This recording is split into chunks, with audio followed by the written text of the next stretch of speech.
O Senhor esteja convosco.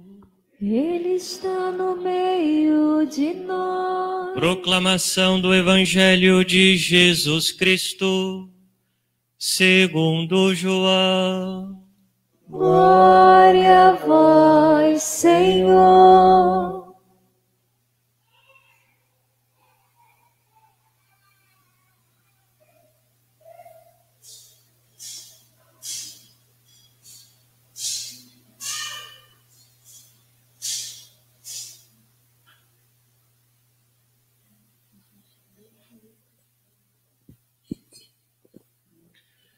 Naquele tempo, Jesus foi para o outro lado do mar da Galileia, também chamado de Tiberíades.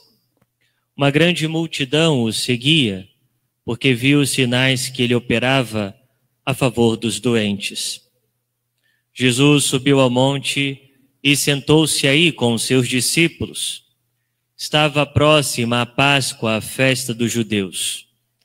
Levantando os olhos e vendo que uma grande multidão estava vindo ao seu encontro, Jesus disse a Felipe: "Onde vamos comprar pão para que eles possam comer?"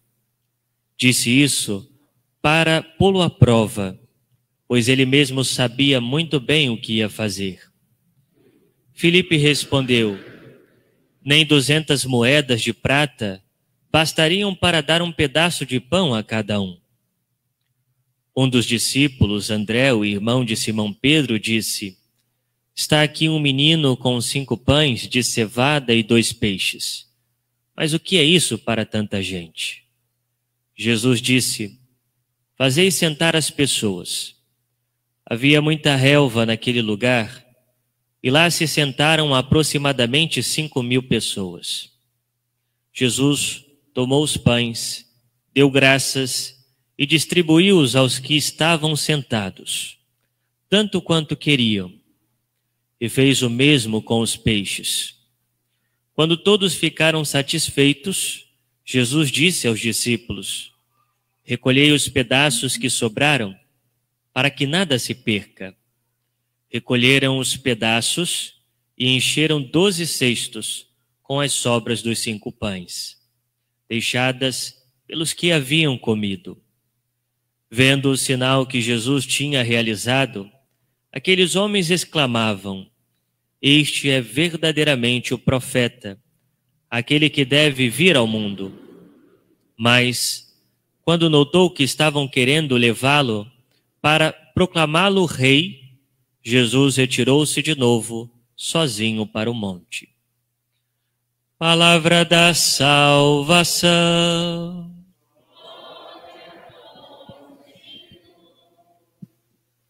Podemos nos sentar. Ave Maria, cheia de graça, o Senhor é convosco. Bendita sois vós entre as mulheres, bendito é o fruto do vosso ventre, Jesus. Santa Maria, Mãe de Deus, rogai por nós, pecadores, agora e na hora de nossa morte. Amém. Caríssimos irmãos e irmãs, estamos celebrando o 17º domingo do tempo comum e a partir de hoje nós vamos e já iniciamos o capítulo 6º do Evangelho de São João.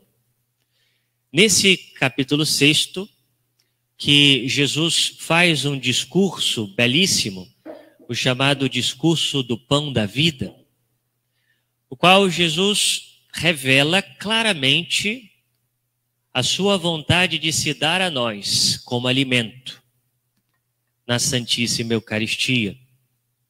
É curioso observarmos que São João, ele é o único evangelista que não relata na última ceia a instituição da Eucaristia. São Mateus, São Marcos e São Lucas relatam isso na última ceia. São João não. Embora São João é aquele que escreve de forma mais extensa esse episódio da última ceia. São João, então, deixa para falar da Eucaristia em outro capítulo do seu Evangelho, no capítulo 6. Nesse capítulo que começamos a ler no dia de hoje. E que vai se estender por 3 semanas, por 3 domingos. Vamos refletir esse capítulo importantíssimo para a nossa fé. Veja, meus irmãos, no Evangelho, vimos Jesus a multiplicar os pães e os peixes como que uma introdução, como que uma preparação, uma prefiguração da Eucaristia. E por isso ele nos falará às claras, na semana que vem e posteriormente, sobre o pão da vida.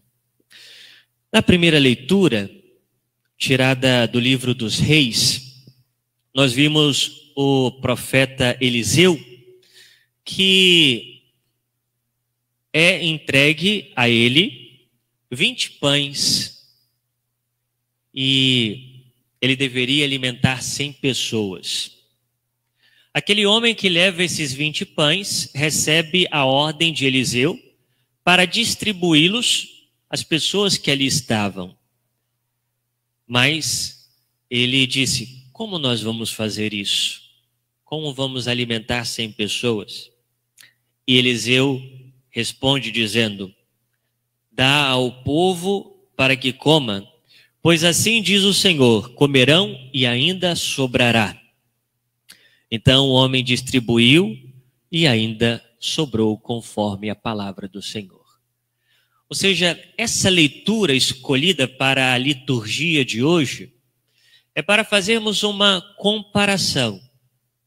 Ou seja, esse episódio com o profeta Eliseu e o milagre que nosso Senhor realiza com a multiplicação dos pães e dos peixes.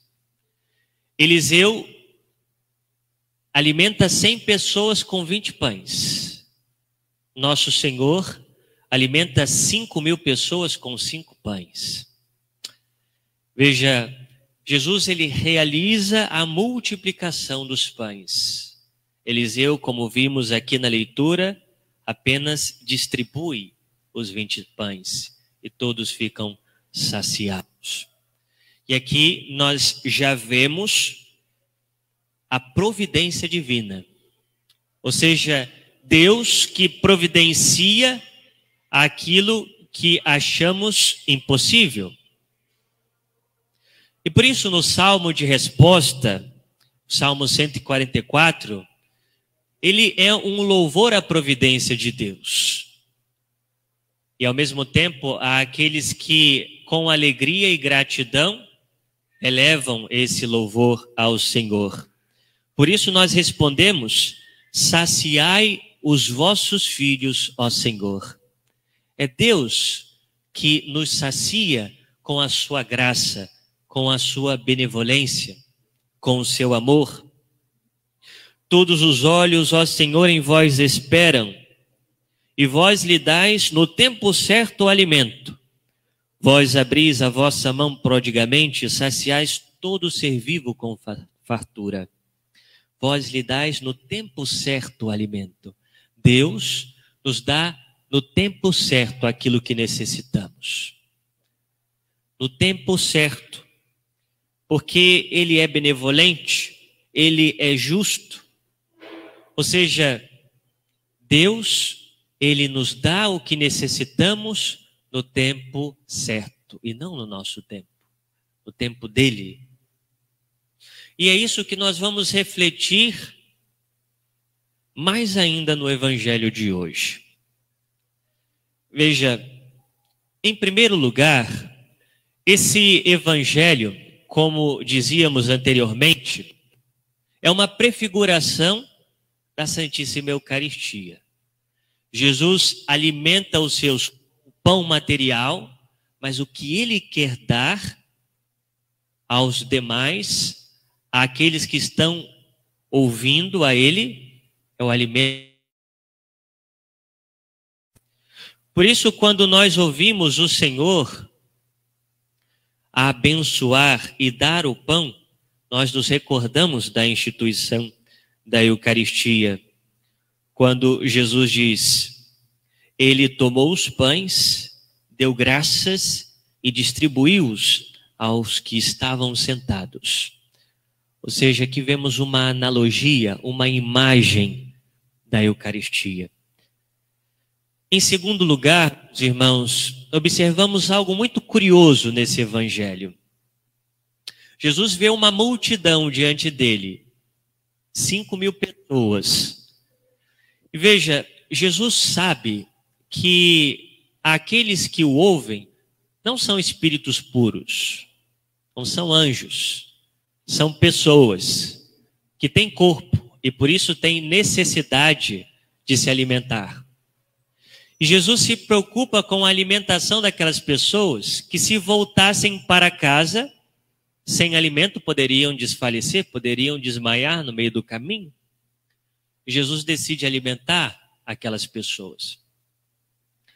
E Jesus então chama um dos seus apóstolos, Filipe, e diz: Filipe, olha, tem 5.000 pessoas aqui, precisamos alimentá-las com pão.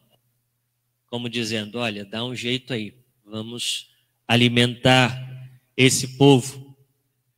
E Filipe então responde ao Senhor com um cálculo matemático: Senhor, nem 200 moedas de prata seriam possível, ou seja, seriam o básico para que pudéssemos alimentar essa gente.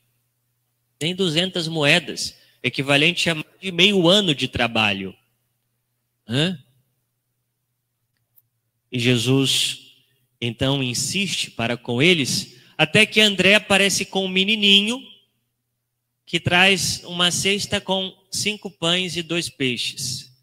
E André diz ao Senhor: Senhor, aqui ó, tem um menino aqui com 5 pães e 2 peixes.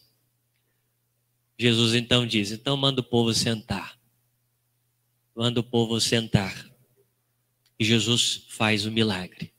Realiza o milagre da multiplicação dos pães e alimenta toda aquela gente. Aqui nós vemos claramente que o Senhor colocou Filipe à prova.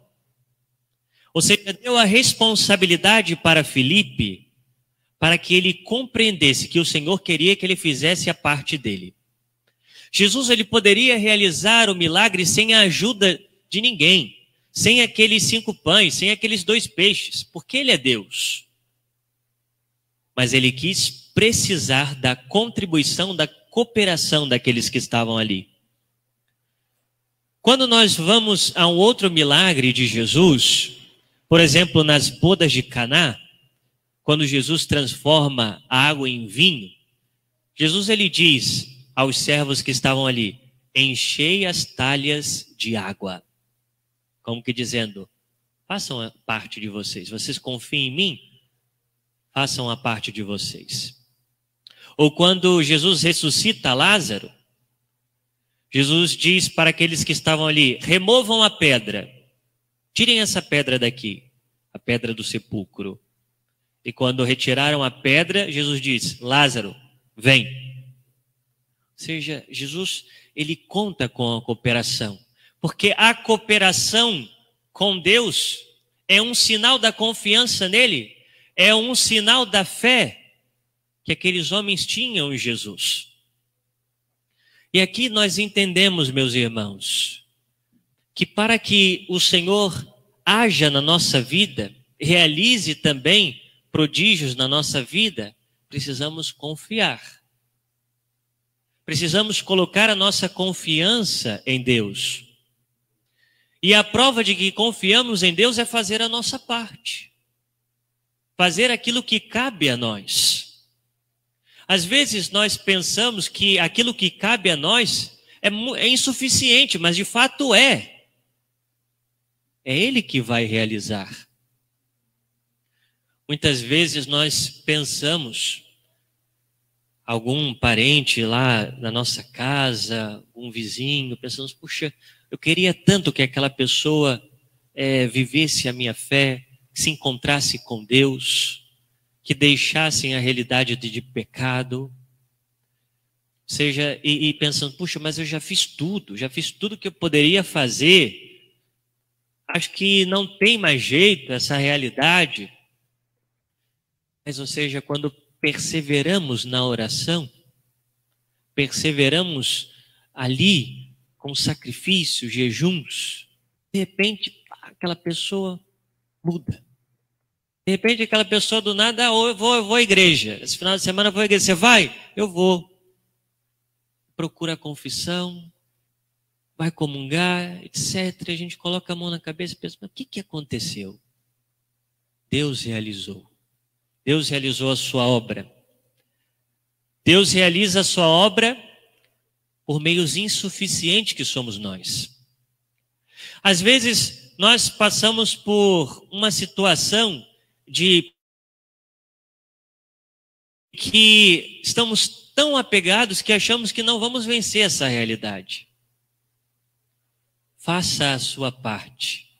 Continue a lutar. Deus vai realizar a obra. Deus vai realizar. Às vezes passamos por situações em que não vemos uma luz no final do caminho. Não sabemos como resolver o problema. Às vezes há alguma questão familiar, questões de briga, desavenças. Pensamos, como vai se resolver isso? Veja, confiar em Deus e Ele vai realizar. Ou quando passamos por enfermidades, dores, pelas perdas, ou quando passamos por necessidade econômica. Outro dia eu ouvi uma família dizer que nesse tempo todos na família perderam emprego. Todos. Pai, a mãe, filho que trabalhava perderam emprego. E a tentação que tiveram era de se desesperarem. E agora, está tudo perdido. A gente vai morar na rua, está tudo perdido. Mas, de alguma forma, eles perseveraram na confiança em Deus. Na oração, buscando o Senhor. De repente, veio o emprego do pai. Depois, logo depois, da mãe. Depois, o filho também. Pronto, acabou o problema. Ou seja, confiar. Confiar. Meus irmãos, Deus espera muito pouco de nós. Deus espera que nós entreguemos a Ele 5 pães e 2 peixes. Ou seja, aquilo que podemos fazer. Se ficarmos de braços cruzados, Deus não agirá. Deus não agirá. Há 2 grandes erros que muitas vezes nós cometemos. O primeiro erro é pensar que nós devemos fazer tudo e achamos que não precisamos de Deus.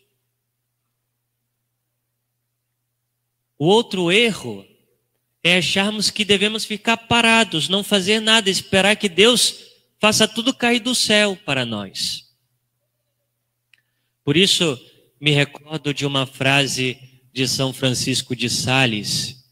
Ele dizia: é necessário fazer tudo, como se tudo dependesse de Deus.